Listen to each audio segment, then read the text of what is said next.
আসসালামু আলাইকুম প্রিয় দেশবাসী। আমরা যতটুকু জানি, ব্রিটিশ খেদাও আন্দোলনের সময় ভারতবর্ষের স্লোগান ছিল ইনকিলাব জিন্দাবাদ। আর যখন বাংলাদেশ আর পাকিস্তান যুদ্ধ হয়, তখন স্লোগান ছিল জয় বাংলা। যারাই যুদ্ধ করেছেন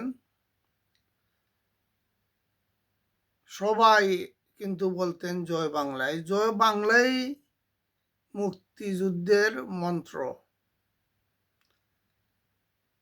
অনেক ভিডিওতে দেখবেন জয় বাংলা, জয় বঙ্গবন্ধু স্লোগান। সব মুক্তিযোদ্ধারা তারা এই স্লোগান দিয়েছেন, কিন্তু পরবর্তীতে দেখা যায় জাতীয় পার্টি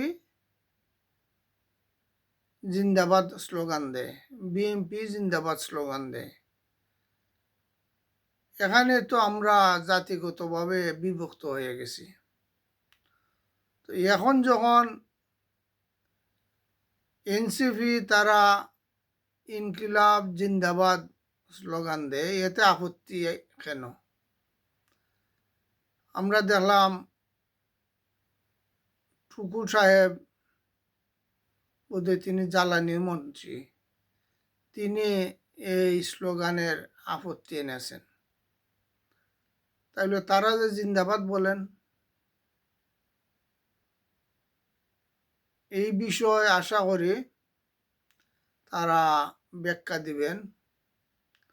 আর যেহেতু আমরা মুক্তিযুদ্ধের বিষয়ে জনগণ বিভক্ত হয়ে গেছে, তাহলে আমি মনে করি যে যেভাবে স্লোগান দেয় দিতে থাক, এইসব নিয়ে আর বিতর্ক করার কি দরকার আছে?